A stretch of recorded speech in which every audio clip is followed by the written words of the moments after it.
اعوذ باللہ من الشیطان الرجیم بسم اللہ الرحمن الرحیم۔ دیسی ٹپس پوائنٹ کے تمام ناظرین کو میری طرف سے السلام علیکم۔ حضرت لقمان کا بیٹا جب تجارت کے لیے جانے لگا تو وہ حضرت لقمان کی خدمت میں حاضر ہوا۔ تب لقمان کہنے لگے، اے بیٹا، جب جاؤ گے تو اپنی راہ میں ایک میدان پاؤ گے۔ اس میدان میں ایک چشمہ ہے جس کا پانی نہایت ٹھنڈا اور شیریں ہے، اور اس کے کنارے ایک درخت ہے جس کی چھاؤں گھنی اور فرت بخش ہے۔ لیکن خبردار، اس درخت کے سائے تلے ہرگز نہ بیٹھنا، اور اللہ تم کو اس مہلکہ سے محفوظ رکھے۔ اور وہاں تم کو ایک شخص بڑا ضعیف ملے گا جو عمر میں اس درخت سے بڑا ہے۔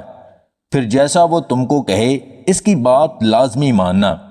اور دوسری بات یہ کہ جب آگے جاؤ گے تو فلاں گاؤں میں جانا، وہ لوگ میرے دوست ہیں، وہ تم کو اپنے گھر لے جائیں گے تعظیم و تکریم سے۔ اور اس گاؤں میں ایک عورت ہے نہایت حسین و جمیل اور مالدار، پس تم کو اس عورت سے بیاہ دینا چاہیں گے، لیکن تم ہرگز قبول نہ کرنا، خدا اس سے تمہیں اپنی پناہ میں رکھے۔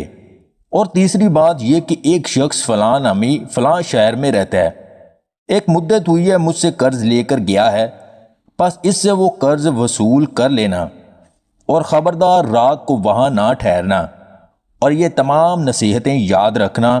اور اب میں نے تمہیں خدا کے حوالے کیا۔ چنانچہ وہ اپنے باپ کی بتائی گئی باتوں کو تسلیم کر کے سفر پر نکلا۔ جب میدان مذکورہ میں پہنچا جس کے بارے میں اس کے باپ نے نصیحت کی تھی، اس کے کنارے ایک چشمہ پانی کا پایا۔ اس کا پانی نہایت شیریں اور شفاف، اور اس چشمے کے کنارے ایک درخت پایا جس کے سائے تلے ایک شخص بزرگ کامل بیٹھے ہوئے تھے۔ وہ مارے ہوئے گرمی اور پیاس کے چاہتا تھا کہ اس چشمے سے پانی پیے اور اس درخت کے سائے تلے دم بھر کر آرام کر لے، لیکن اس وقت اسے اپنے باپ کی گئی نصیحت یاد آئی تو وہاں سے قدم آگے بڑھانے لگا۔ تب اس بزرگ نے جو درخت کے نیچے بیٹھے ہوئے تھے انہوں نے کہا، اے لڑکے، کہاں جاؤ گے؟ ایسی دھوپ میں اور سخت گرمی پڑ رہی ہے، بس اس چشمے کا ٹھنڈا پانی پیو اور ذرا چھاؤں کے تلے دم لے لو، میرے پاس آ کر بیٹھو۔ لڑکا بولا، ہرگز میں آپ کے پاس نہیں بیٹھوں گا، میرے باپ نے مجھے منع کیا ہے اس درخت کے سائے میں بیٹھنے سے۔ تب وہ بزرگ کہنے لگے، قسم ہے تیرے رب کی، دھوپ اور گرمی میں نہ جاؤ اور میرا کہا مان لے۔ یہ بات سنتے ہی لڑکے کو باپ کی بات یاد آئی کہ وہ بزرگ جیسا کہے ان کا کہنا مان لینا۔ تب لڑکے نے اس بزرگ کا کہا مانا اور خلاف اس کے نہ کیا، سلام کر کے بیٹھ گیا، چشمے سے ٹھنڈا پانی پیا اور تھوڑی دیر سستانے کو لیٹ گیا اور سو گیا۔ تبھی اس درخت پر سے ایک سانپ اس لڑکے کو کاٹنے کے لیے اترا۔ لڑکا سوتا رہا لیکن بزرگ جاگتے تھے، پس اس بزرگ نے سانپ کو مار کر اس کا سر کاٹ لیا۔ جب لڑکا اٹھا تو دیکھا کہ ایک سانپ مردہ پڑا ہے بغیر سر کے، تو انہوں نے بزرگ سے حال حقیقت معلوم کر کے تعجب کیا اور باپ کی پہلی نصیحت کا راز جانا۔ اس کے بعد لڑکا وہاں سے اٹھا، اپنا مال و اسباب سفر باندھا اور اس بزرگ کو سلام کر کے جانے کی اجازت طلب کی۔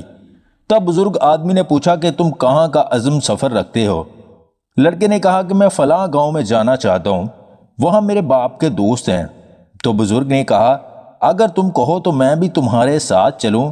لڑکے نے کہا، بہت اچھا، آپ بھی چلیے۔ تب دونوں اس گاؤں میں جہاں پہنچنے کا ارادہ تھا، وہاں کے لوگوں نے ان سے پوچھا کہ تم کون ہو اور کہاں سے آئے ہو؟ تب اس لڑکے نے کہا کہ میں لقمان حکیم کا بیٹا ہوں اور یہاں تجارت کی غرض سے آیا ہوں۔ تب گاؤں کے لوگوں نے انہیں نہایت تعظیم و تکریم سے اپنے گھر لے گئے اور انہیں کھانا کھلایا اور ہر روز مہمان نوازی کرنے لگے۔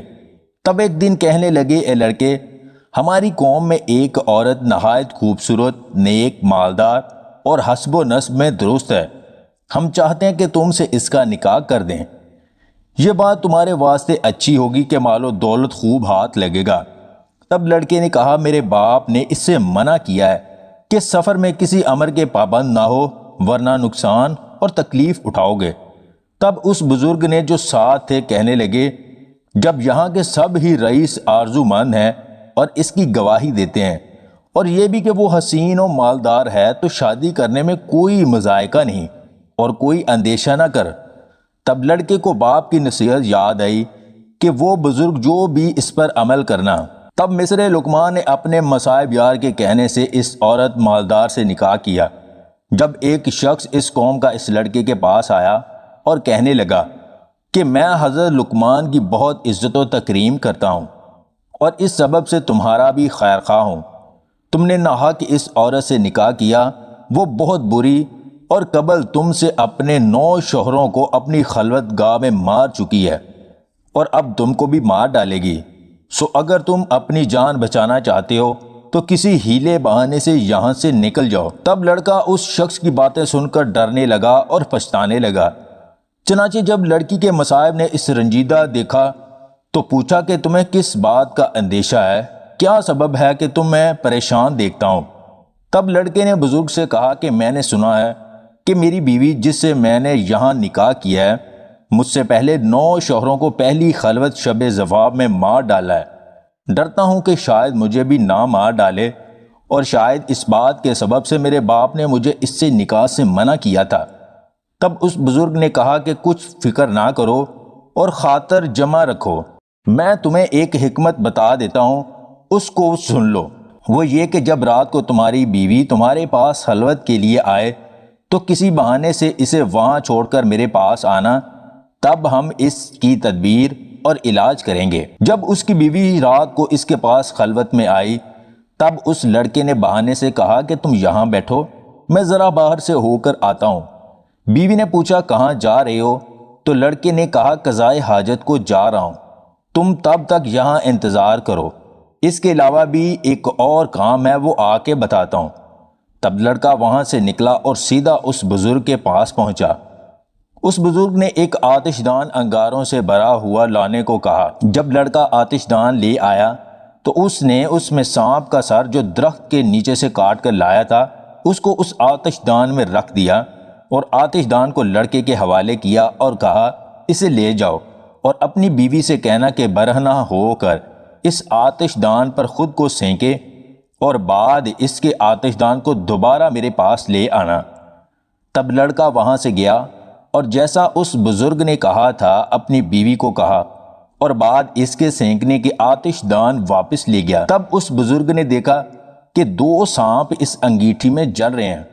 اس بزرگ نے کہا اب جاؤ اور بے خطرہ ہو کر اپنی بیوی سے جمع کرو، جس کا ڈر تھا وہ سانپ اس انگیٹھی میں جل رہا ہے، پس اسی سبب سے پہلے شوہر اس کے مارے جاتے تھے۔ حکیم لقمان کا بیٹا تمام رات اپنی بیوی کے پاس رہا اور فجر کو باسلامت خلفت سرا سے باہر آیا، اور اہل علاقہ تمام ماجرا سن کر بہت حیران ہوئے اور حکیم لقمان کے بیٹے کے بچ جانے سے بھی خوش ہوئے۔